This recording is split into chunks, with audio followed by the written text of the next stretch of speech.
Well, good day to you all. I hope everyone is doing very well.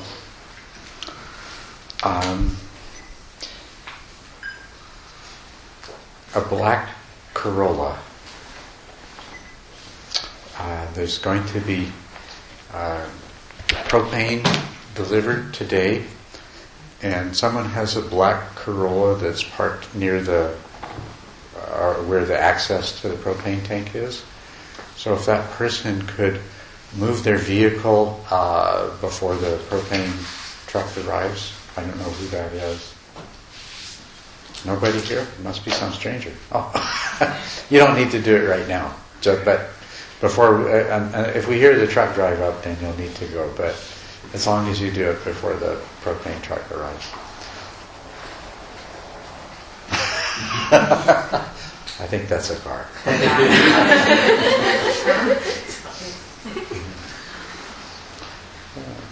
Yeah, I think you better do it now. Okay. We'll try not to say anything very interesting till you get there. Don't worry, we have a recorder. Okay. Well, I'd like to hear a little feedback from how you're doing and what questions you might have, or any particular problems that anyone has encountered.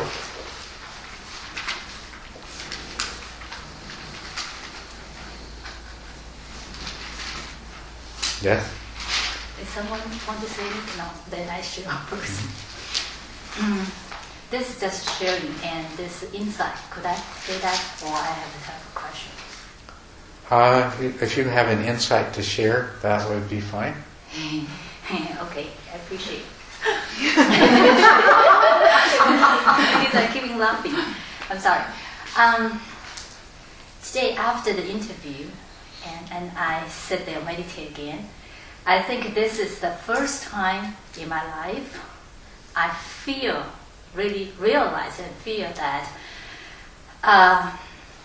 the mind, just like a body, is different parts and put together. Okay, so I realize this entire organism is a lot of your words, board directors, and they have a national meeting each time, and the coordinates. This organism look like a combination for all the things.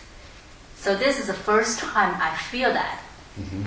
And after I feel that, and I realize that, I have a strong self-identity that I don't know how to deal with. I still feel so strong.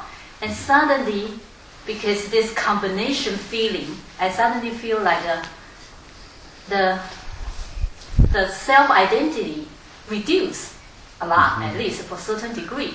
Because now, I don't know who I should grab. Because all the board directors there, I don't know.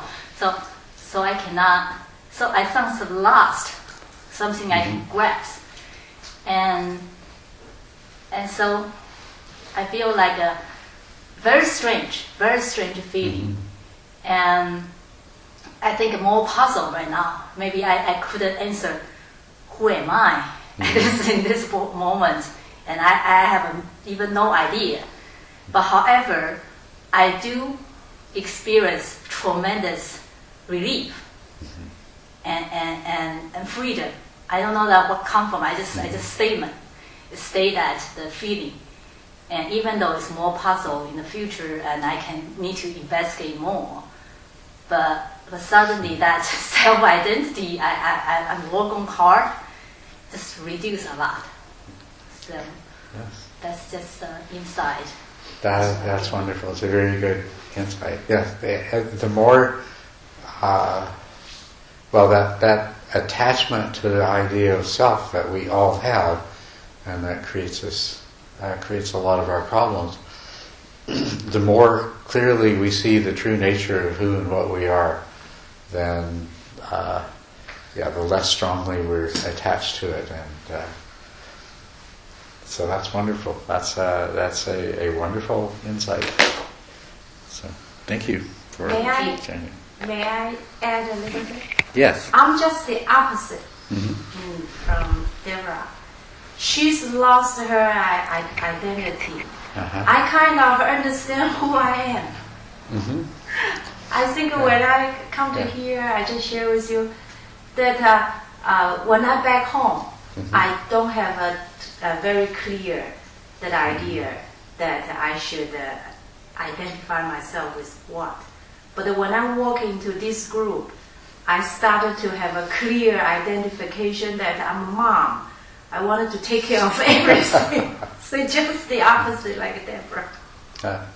Well, in a way, it's not really because you see, you have this idea of who you are, and it involves a lot of attachment to that image, to that idea. So you walk into this group, and that attachment to the idea that you're mom makes you feel like you have to behave like a mom. Like a mom in that particular way. But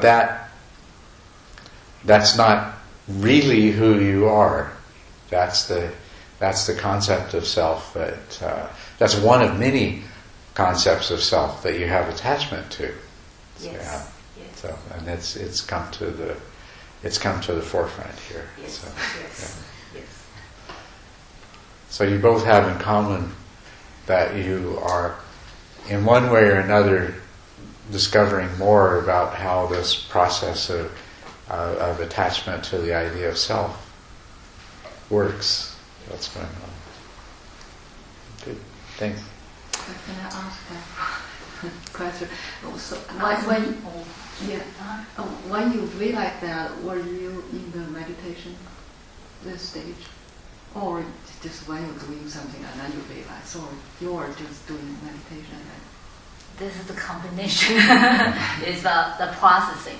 Okay. I cannot say it's one meditate. It's the processing, and after I interview, has question and all the thing, and teacher gave me some guidance, just clarification and guidance, and after that I sit there and meditate again. Okay. But this meditate is not the regular meditate. It's like so concentrate and breathing. I don't know, just something just come out, and all the things come out, and then little by little put that to the realization. I don't know. This is a good question. Is that's the things usually realization come out? These kinds of insights, the moment that you really become aware of them can be while you're sitting, or it can be after you're sitting. But that's the way it is. It's you just keep observing, you keep observing, and then all of a sudden something comes clear.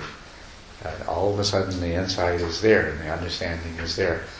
And of course, if you're practicing properly, you're doing the work all of the time. When you're sitting, you're more focused, and certain things become clear more easily. But you're also noticing, you're also observing all the rest of the time. And so it's not always clear, and it probably would it wouldn't be that accurate to say, well, this insight is the result of what happened while I was sitting, because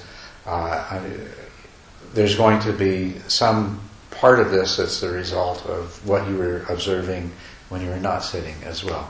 The sitting is very important in terms of giving you that clarity and that focus for it to fully come forth. So, Michael?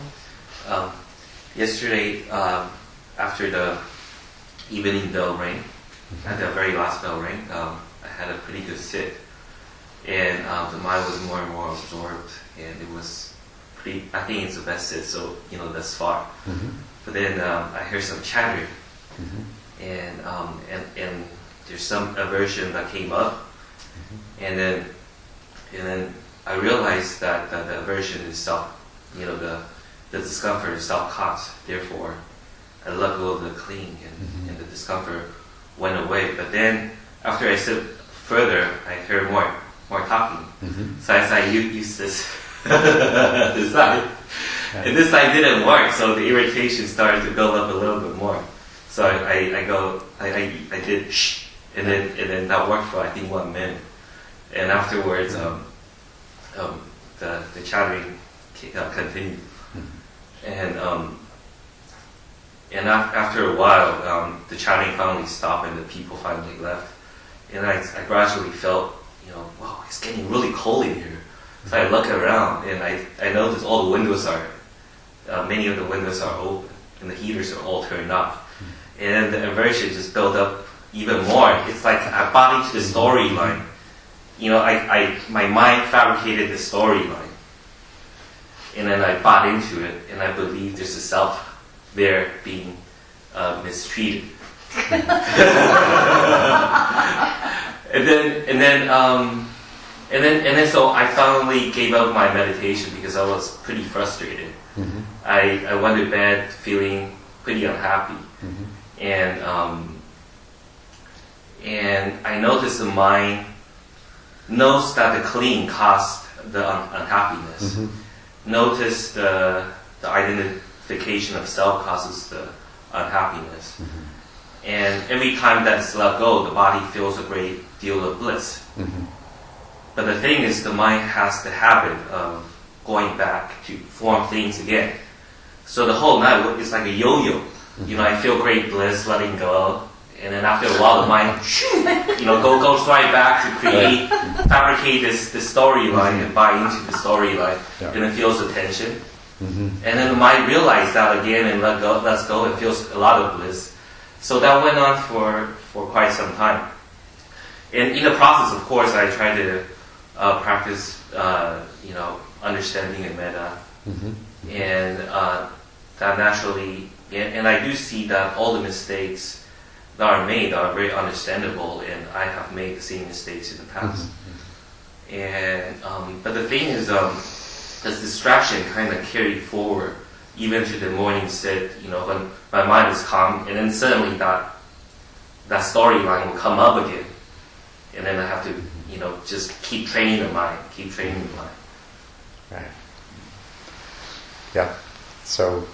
Well, this is a very good illustration of how this process works. That the word letting go is so important. That's what we're doing. We're grasping and clinging constantly to what we want, what we think we want, what we need, and the storylines that we make up around it. And a very important aspect of this is the experience of ill will, of aversion, of negativity, of rejection, and how that keeps coming back and keeps coming back and keeps coming back. And of course, you have to keep making the effort to let go of it, and every time you let go of it, it feels good, but it keeps coming back. And the nature of aversion and the ill will that comes from aversion is it's so powerful in terms of the story it tells, and it convinces you that this has to be there.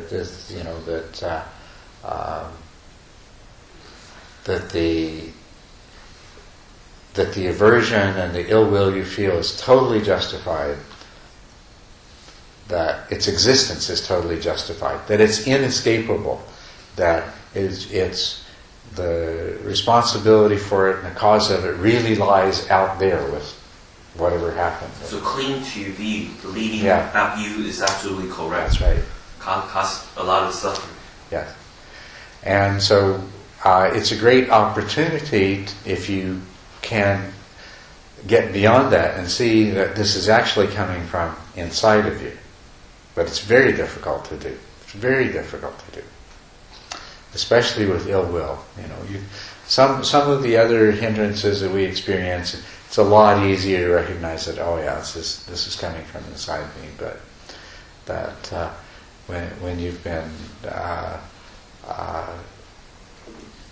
when you have this idea get established in your mind, it'll keep coming back over and over again. And one of the things we need to talk about is the hindrances, and one of the hindrances is ill will, and I'm going to do that. I'm going to talk about, that's going to be my main topic here. But before that, I just want to say a little bit about concerns about certain things that are happening in this retreat.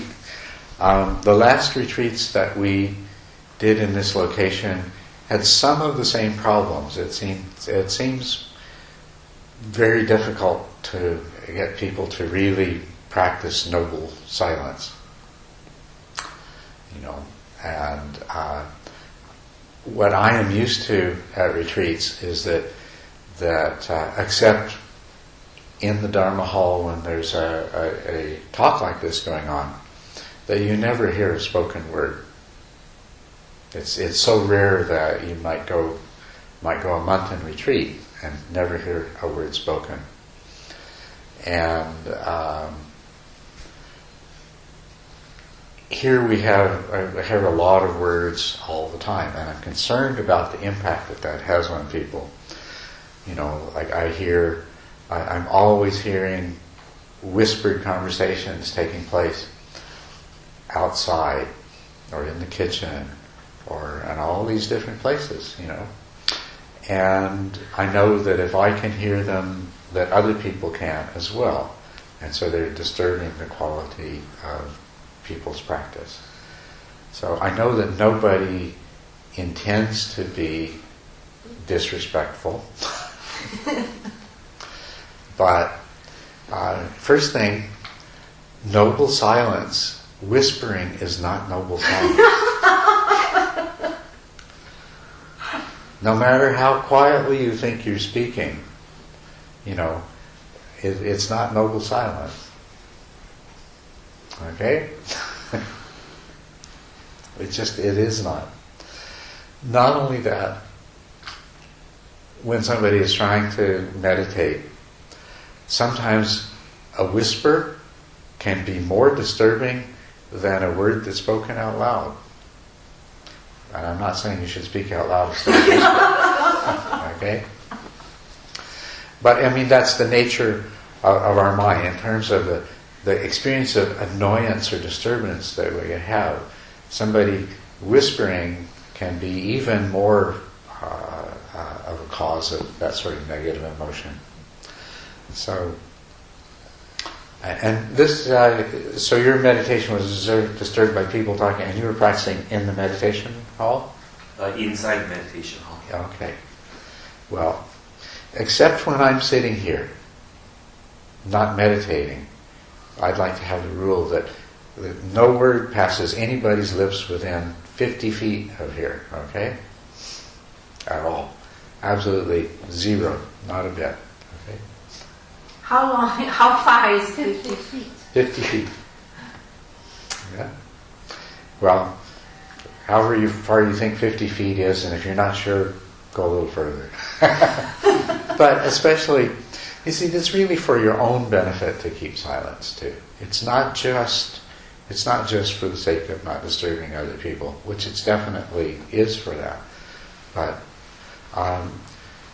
you are not going to get as much benefit from this retreat and from the time you've taken out of your life and the trouble you've gone to make arrangements so that you come and stay here all this time, if you don't try to keep silence. So please understand that. But even more so, please realize that the impact that it has on other people. And sound carries so much here. So I do hear people, as I say, whispering, even when they're outside and I'm inside. And something about the house that we're in, it just carries all the way through the house. So even though you think you're in a little corner somewhere and you're talking to your friend very quietly, people are hearing it. Okay? So please try to do better in that regard.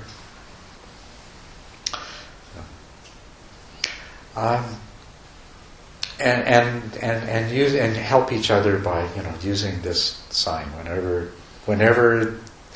Sometimes people forget, so you can just remind them very gently without seeming to be too harsh. By just put your hand up and until they notice and realize. Yeah. Is that possible way? We have a board, but we really need to exchange information. Somebody can write on the board. So. Yes, I think we did that last time, didn't we? We had some place that people could leave notes. That would be a very good idea because, I will put that in the entrance lobby. Okay, thank you. That The board. good suggestion, and that might make it easier. I understand how it happens. You have one simple thing that you want to communicate, and you say it to someone, but then they say something back. And I mean, it's like mind wandering, isn't it? It all starts with just this one simple thing, but before you know it, you've been going back and forth for 5 minutes. So, yeah. All right. Yeah. So would it be a good idea that I pretend that nobody else is here, not even my wife is here, and just go about my own practice? That's right. You should make it as much as possible as though each of us is here completely by ourselves. Okay? That's the goal. And maybe also we really need to conversation a little bit, and we can use the pen and the paper. If it's absolutely essential to communicate something, yes, you can use pen and paper. And actually, there is one kind of situation that I know there's some people. I'll use terminology or words that they don't understand, and so that's a really good way. If you need to ask somebody else what somebody means, you can just write the word on a piece of paper and show it to them, and maybe they can make the appropriate characters in Chinese so that you know what the word means. So, yeah, because they do understand the need to sometimes exchange information. I can't write that down if I don't understand that word. I don't know how to spell it. Oh, well, that's a challenge.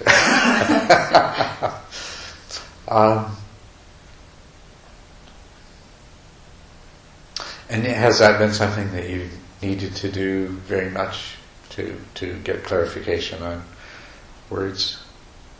Not much. Try to spell the pronunciation. Probably we can get some. Yes, it can probably be deciphered. Yeah, I think so. Anyway, please make the best effort you can. Yeah. Can I also say something? Try not to get up too early. I don't know, but sometimes I heard the toilet, especially. Some people tend to get up a little early. Yes. What about just flushing with the cover down? Because many people have to go to the bathroom in the middle of the night too. And if the seat is covered, when the flush lever is depressed, usually makes like half the sound.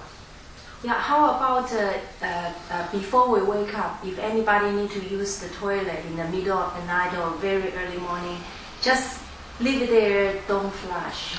Is that okay? Is that okay? And then we have understanding, so whoever first use that, just flush for everybody. I would think that's a very good idea. I know some people might not be used to that, but if you don't mind, that would be a very good solution. If it's only urine, in the toilet in the middle of the night, then you could leave it to flush it after the morning bell rings. Yeah, because when I go to our retreat center in San Jose, that's a very serious retreat center. They do put a sign there that during certain time, please do not flush the toilet. Yes, right.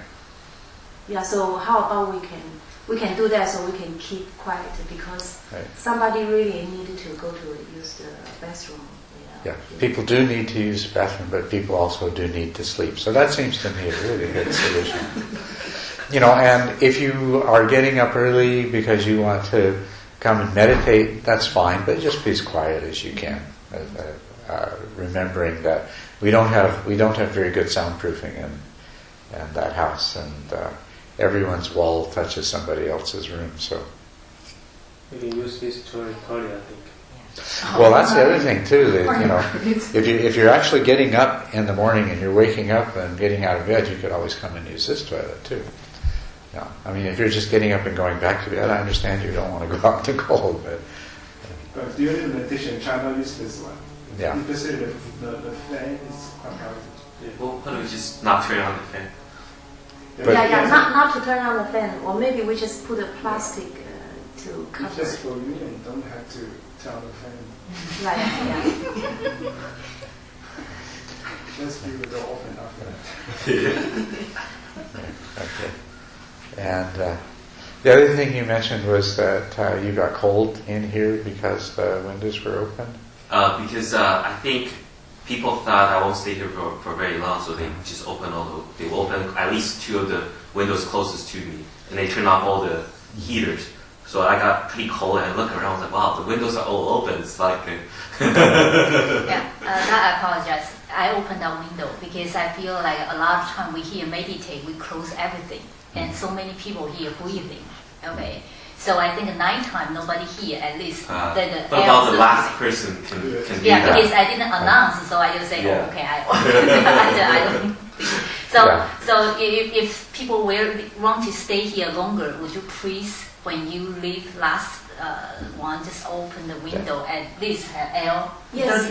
Yeah, that makes sense. Yes. Yes. The last person can do the lights and the heaters and the window. open the window. Yes. But nobody does it before the last person. Okay. Okay. All right. That would be good. Yeah. All right. Anyway, let's talk about the hindrances. What's called the 5 hindrances, and these are understanding these 5 hindrances is a very useful tool in your meditation practice. They are hindrances to the development of concentration, but as you'll quickly realize as we go over them, they are also hindrances to everything in your daily life, and they are hindrances to enlightenment as well. So these 5 hindrances, although we're going to speak of them primarily in terms of meditation, they have universal application. So these 5 hindrances, what are they? They are sloth and torpor is what one of them is called. This hindrance, I often think of it more as resistance, and resistance as in procrastination and just not wanting to do, and fatigue. The second hindrance is skeptical doubt. I'm giving them to you in the order in which they tend to have a predominant role in your meditation. Skeptical doubt. This is all of those doubtful feelings that can make it difficult for you to do the practice. And then is sense desire or worldly desire. This is all of your concern about the things of the world that you normally feel like your happiness depends upon. And the fourth one is ill will, or negative thoughts and emotions. And we had an example of the way once ill will is generated, thoughts related to that they just keep coming back to the mind. They just keep coming back to the mind and disrupting. And then the final one of these is the agitation of the mind that comes from worry and remorse. Worry and? Remorse or regret. Remorse, worry about things that haven't happened yet, and remorse about things that you have done. So those 5 in the order that I gave them to you then were sloth and torpor, skeptical doubt, worldly desire, ill will, and worry and remorse that agitate the mind. So one of the problems that we have when we begin to meditate is this resistance to practicing. Some people might describe it as laziness. Some people might experience it as a tendency to procrastinate. And it can affect your ability to sit down and practice on a regular basis. You feel this resistance, you don't really want to meditate. So you come up with excuses, well, I'll do it after I do this, or I can't do it today because of this, but I'll meditate a little longer tomorrow, or this sorts of thing. The other form it takes is that it arises after you've sat down. You sit down and you start to meditate and the mind starts to wander and you don't really feel like meditating today. And so the thought that you're having it's an appealing one, it's an interesting one. So you sit there and you just let it, you just indulge yourself in thinking about things. Or daydreams. Or, another way it manifests is you look at the clock and you say, well, I've only got 10 minutes left. I don't really feel like meditating, so, okay. I'll sit for the rest of the 10 minutes, but I'll just kind of, sit here and daydream. All kinds of things like that. But what it all comes down to is just there's some kind of inner resistance to doing the practice, and so whatever the excuse making or whatever else it is that you do in response to that, it stands in the way of you doing the practice. And if you have experienced this, don't think that you are unusual or an unworthy person or lacking in some way. It's a very natural thing that comes up. Because when you first start to meditate, there is often a sense of disappointment that you're not getting the results that you want. And then there is the feeling that the feelings of boredom and restlessness and all these other things that make it difficult to practice. The way your mind is, too,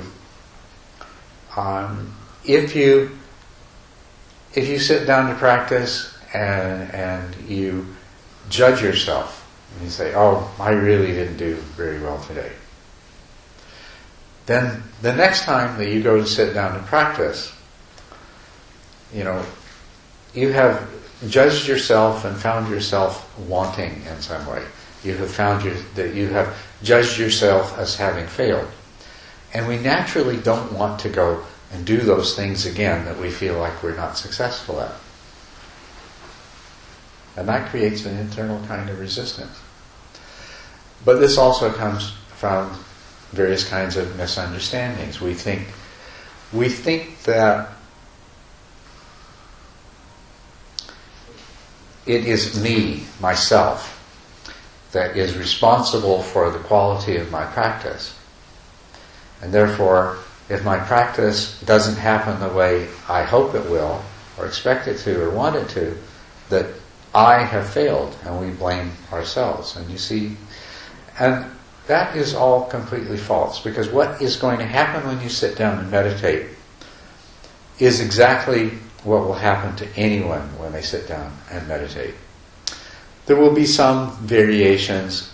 For some it's a little easier, for some it's a little more difficult. But what happens is going to be exactly the same for everyone. Everyone is going to encounter the same problems of forgetting and mind wandering. And everybody is going to encounter the same problems of agitation of the mind and scattering of attention. Everybody is going to encounter the same problems of dullness and sleepiness and drowsiness. And so it is absolutely no fault of yours that those come up in your meditation. And also, this is the hardest part to understand, because this sense of self that we have, this sense of I-ness, we feel like we're in control. We feel like this is my mind and I should have power over it. I should have control over it. And that's a lose-lose situation, because you don't. You do not have control over your mind. And if you think you do, and then things don't turn out, you're either going to blame your mind, or you're going to blame yourself, whatever that is, that's separate from your mind. But people do this. They say, my mind, it's terrible. Oh, okay. Or, me, I just can't do this. All right. Those are wrong attitudes. But they're attitudes that create resistance and make it harder for us to practice. The fact is that you don't have control over your mind. You cannot prevent forgetting from happening. And you can't prevent mind wandering from happening. And you can't prevent agitation and distraction from happening. And you can't prevent dullness and sleepiness from happening. You have no control over those things. Those things happen as a result of parts of your mind that there is absolutely no conscious, deliberate, volitional control over. But you can deal with them very, very effectively. Those parts of your mind, you can't control what they do, but you can train them. And that's what this is all about, is training them. You can train your mind in such a way that eventually it stops forgetting what you're doing. You can train the mind in such a way that it stops going on these little trips of mind wandering. You can train the mind in such a way that it stops being in states of agitation. And that's what this is all about. So the way to overcome this is you have to develop trust and confidence and understanding, and recognize that meditation is not something hard that you will develop resistance to doing because it's hard to do. It's a terribly, terribly easy thing to do. It's just so easy. All you have to do is stop doing everything else. All you have to do is sit down, and then it's no more difficult than redirecting your attention. Of all of the different things that we might see our mind as, or our self as, the one thing that you have the most, that you actually do have the most control over in the moment, is the direction of your attention. Think about that. The one thing you have most control over, intention, volition, will, has most control over, is the movement of your attention. Your attention admittedly will move without you wanting it to, but you can always move it back. You can't stop thoughts from coming, but you can always move the attention away from them. Yeah? I know that it's useless to blame oneself, but there is a broad distribution of how people advance in the meditation path. It comes more easily to, so as maybe not self, but as an individual, it's naturally you want to place yourself on that distribution. Right. So is that a worthwhile exercise to do, or it's a very risky exercise to do, because when you start comparing yourself to other people, then you might start finding you either might start developing pride, in which case you're going to be disappointed later on, or you start finding yourself inadequate, which will create discouragement. The other thing about this training, somebody who has a great deal of difficulty in an early part of the training, once they've mastered it, might shoot way ahead of somebody else who didn't have too much trouble. Just to explain this so that you understand, some people do find it naturally easier to concentrate than others. If we have two students, I have one here and one here, and this person naturally finds it easier to concentrate. This one, their mind is naturally more active, and so concentration doesn't come as easily to them. But they come and they sit with me every day or every week for a few months. We're going to come to a point where this one, because they had to struggle in the beginning and because they persevered, has trained their mind, and they have very strong, not natural concentration, they have very strong trained concentration. This person here, it came easy to them. And so they didn't have to do as much work. And so now, in a later stage of the process, this person is doing much better than that one, because this one has done more training than that one. So it's risky to compare yourself with others and say, this person might be very proud of themselves, about how well they're doing their meditation, until later on they come to the point where they've gone beyond the benefit that their natural ability gave them, and they don't have the benefit of the work, and they're now being surpassed by this one. So their pride then leads to their later downfall. And this other one here, if they compared themselves, they may say, well, I'm not good at this, I shouldn't even bother trying, and so they stop coming and they give up the practice. So that's the risk. Better to just accept that this is where I am, and this is what I have to do, and this is the task. And the task is simple, and you don't need to judge yourself. The task is just to, and in terms of this first hindrance of resistance, procrastination, laziness, whatever you want to call it, it's just to be diligent. It's just to indeed sit down every day, and indeed for the whole time until the bell rings. Doesn't matter how many times your mind wanders, when you recognize it, bring it back. That's all you have to do. It's so easy. It's so easy. And if you sat for 45 minutes and for 40 minutes your mind was somewhere else, if every time you recognized your mind was wandering, you brought it back, you've had a fantastic meditation, and you are going to get the benefits of it. And that's all you need to know. That's all you need to do, is say, I've taken this time, I sat down, and I did exactly what I was supposed to do. I was successful. That's the diligence. The diligence in doing the very, very simple thing. And it will pay off. In terms of there's certain qualities that develop as a result of meditation practice. And concentration practice culminates in certain stages of concentration that are known as jhanas, or absorptions. And there are 5 factors that develop. They're called the 5 jhana factors. These are present when you have mastered concentration and you're able to practice the jhanas. And these jhana factors are directed and sustained attention. They are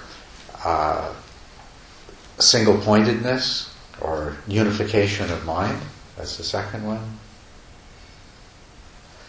Then the third one is meditative joy. The word in Pali is piti. And then there is pleasure and happiness. The word in Pali is sukha for that. And then my mind's going blank. What is the fifth meditation factor? Is directed assisting.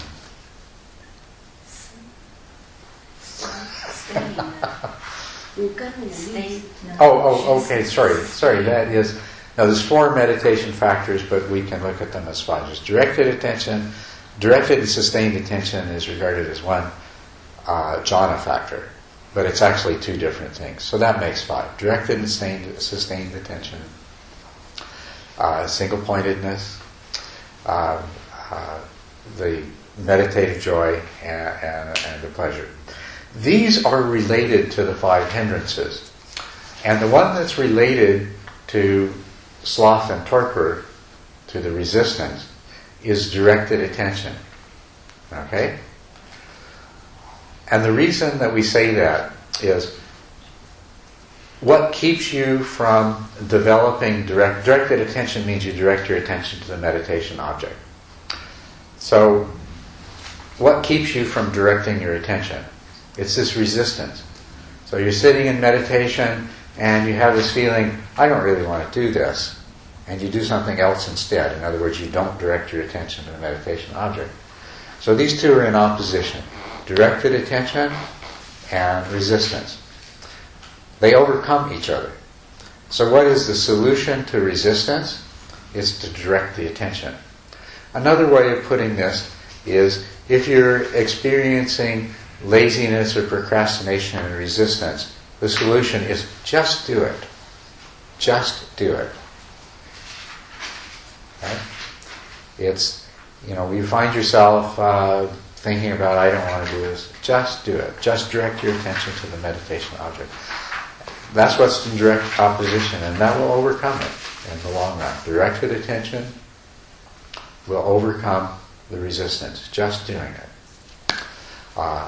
In many senses of the word. If you just sit down every day at the same time, it will become established as a habit, and it will become easier and easier. If you just direct your attention to the meditation object, even though you may feel some desire to do something else and some resistance, as soon as you do so, and you must have experienced this, as soon as you go ahead and do it, it's actually easier than you thought it would be. It's actually not so difficult. The hardest thing is directing your attention to the meditation object when there is the desire not to do so. And once you've done it, it becomes easier immediately. Yes?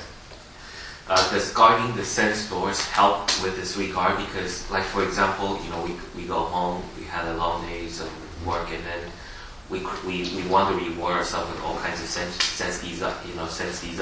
sensual pleasures like eating, watching TV, listening to music, and etc. If we guard our sense, guard our senses well, then we would have a better chance of being more diligent. Well, yes. In that sense, guarding the senses, as I said last night, means being aware of the craving that arises as a result of the things that you experience. And so if you practice that kind of awareness, then the competing desire to do these other kinds of things is not going to be as strong, and it'll be easier to do this. The other part of this hindrance is called, I say sloth and torpor, and you can see sloth means something like laziness, resistance, procrastination, and so on and so forth. And that's what I've been talking about so far. But the other part of this, the torpor, word you may or may not be familiar with, and I like to substitute fatigue for that. Tiredness, heaviness. These 2 are related, because if you're tired, it's much more difficult to make yourself meditate, right? So that's one of the ways in which they're connected. in order to be successful at meditation, you have to make sure that you meditate at times that you're not exhausted.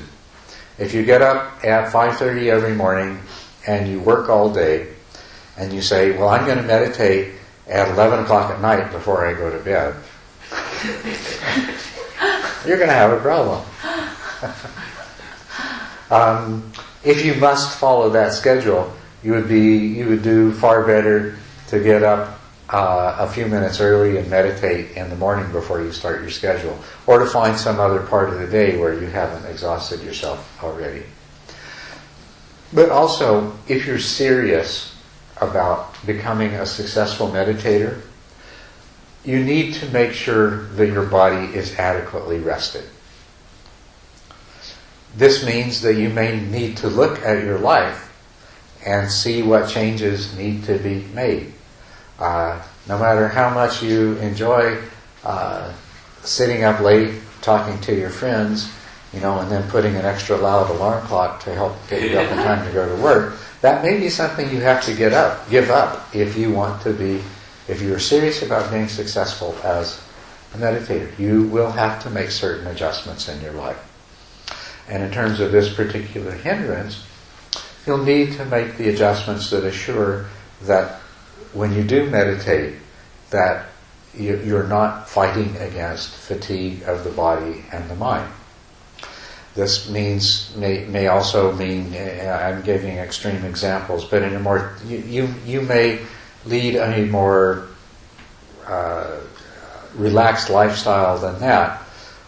But if you are always tired at the end of the day when you get home, that may not be the best time of day for you to meditate. You may need to adjust your schedule so that you can meditate at a time when you're not so tired.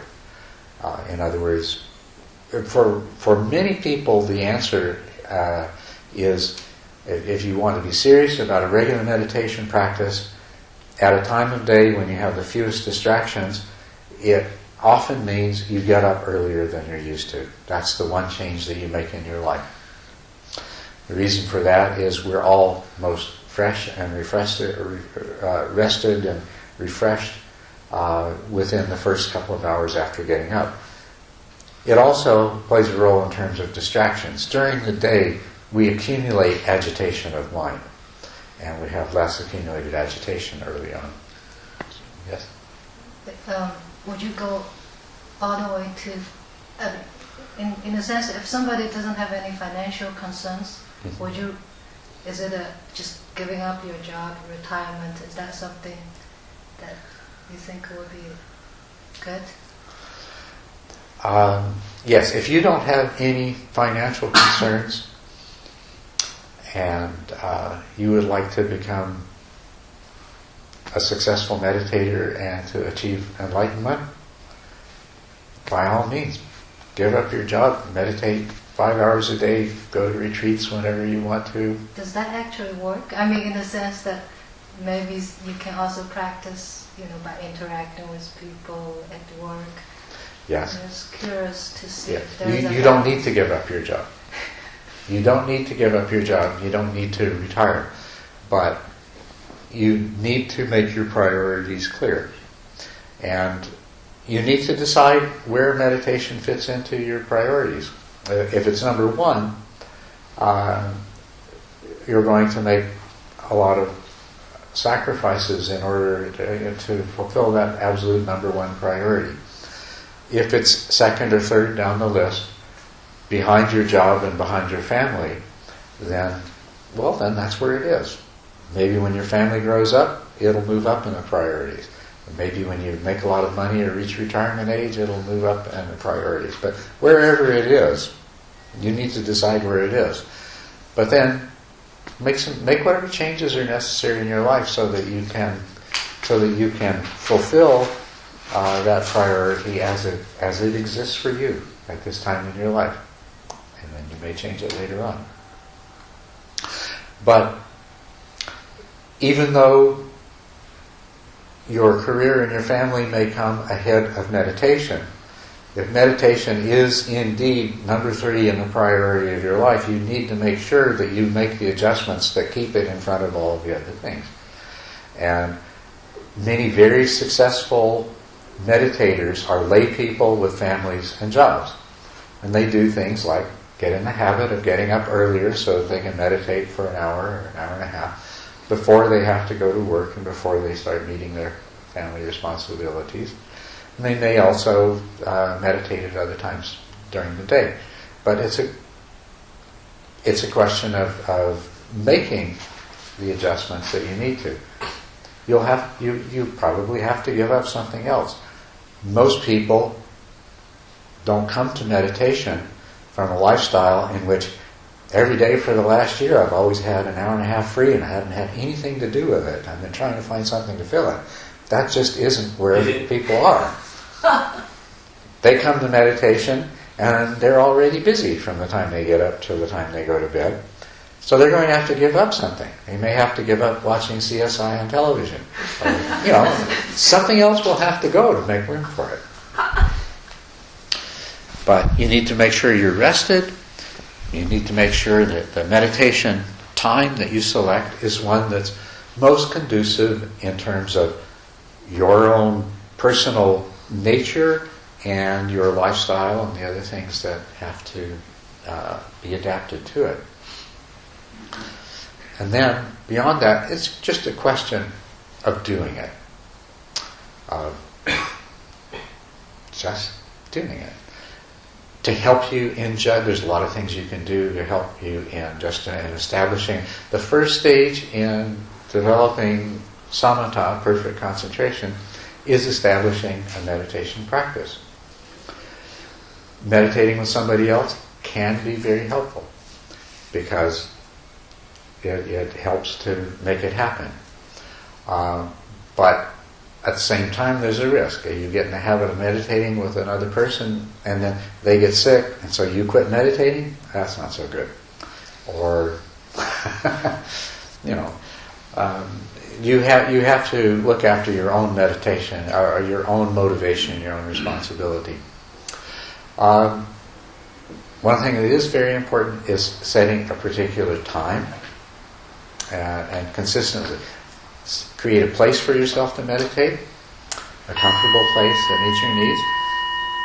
Create a time to meditate, and then consistently do it. If you say, I'll meditate when I get around to it, you know what the answer is going to be. There's going to be a lot of times when you just don't get around to it.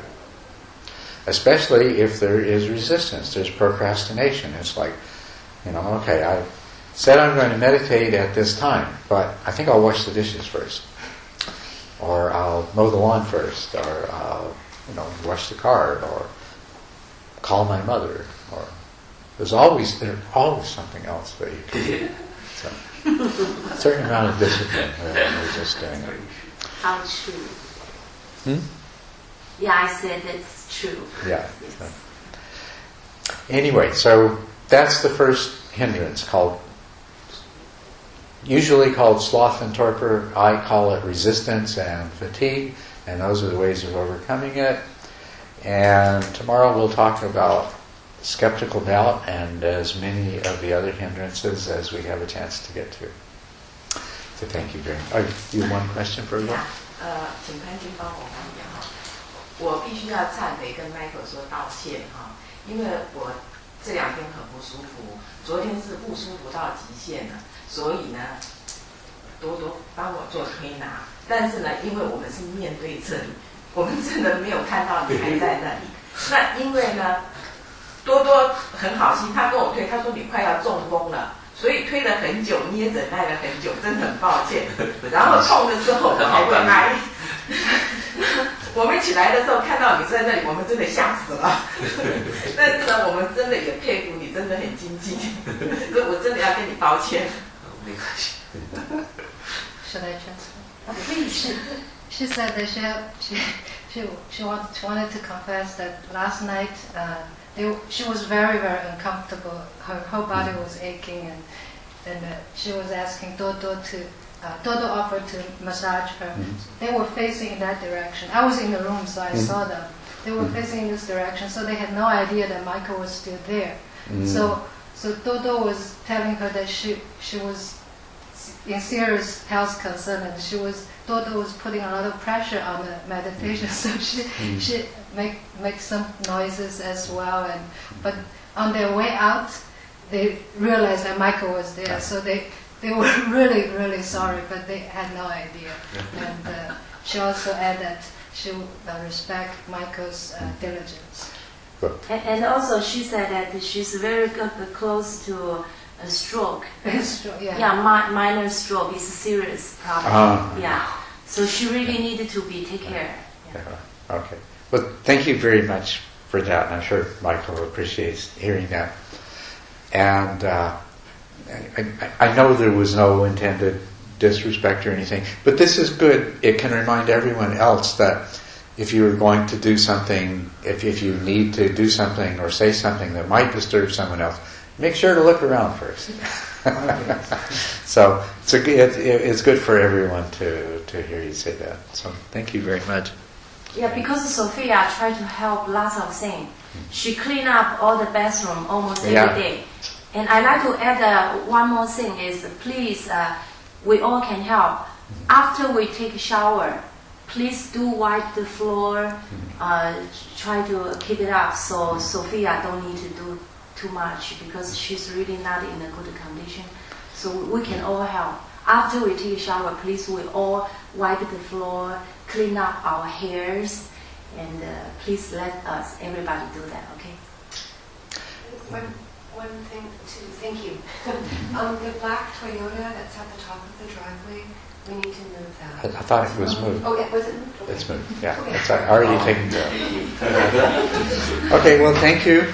Practice with diligence in every scheduled sitting and walking period and overcome that first hindrance, huh? Okay. Thank you.